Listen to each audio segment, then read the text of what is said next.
Gold hub తాకట్టులో ఉన్న బంగారాన్ని విడిపించి కొనబడును. అదే రోజు ఆన్లైన్ ధరకు కొని డబ్బులు ఇవ్వబడును.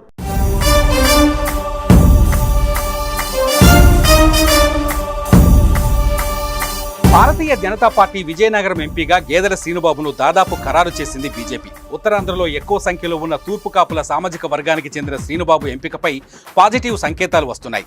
టీడీపీ జనసేనతో కలిసి పొత్తుగా వెళుతున్న కమలం పార్టీ ఉత్తరాంధ్రలో అభ్యర్థి ఎంపికపై కొంతకాలంగా ఉత్కంఠ నెలకొంది.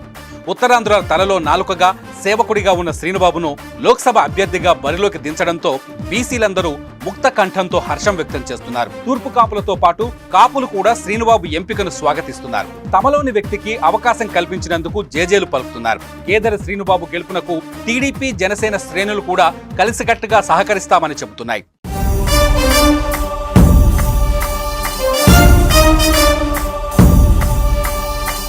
సమాజ సేవకుడిగా ఎంతో మందికి ఉపాధి అవకాశాలు కల్పించిన శ్రీనుబాబు వచ్చే సార్వత్రిక ఎన్నికల్లో విజయ దుందుభి మోగించడం ఖాయమంటున్నారు అనలిస్టులు. దేశమంతా మూడోసారి ఎన్డీఏ ప్రభుత్వానికి పట్టం కట్టడానికి సిద్ధంగా ఉంది. ఏపీలోనూ ప్రధాని మోదీ సారథ్యాన్ని స్వాగతిస్తున్నారు. ఫాలోవర్స్ అంతకంతకు పెరుగుతున్నారు. గొప్ప వ్యక్తిత్వం ఉన్న నేతలను బీజేపీ ఎంచుకుంటూ పాలనలో ప్రత్యేకతను చాటుకుంటుంది.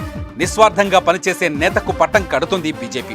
ఎంపీగా ఉన్న యోగి ఆదిత్యనాథ్ లాంటి వారిని ఏకంగా ఉత్తరప్రదేశ్ రాష్ట్రానికి సీఎంగా చేసింది కమలం పార్టీ. ఎటువంటి మచ్చలేని నేతలనే బీజేపీ ఎంపిక చేస్తుంది.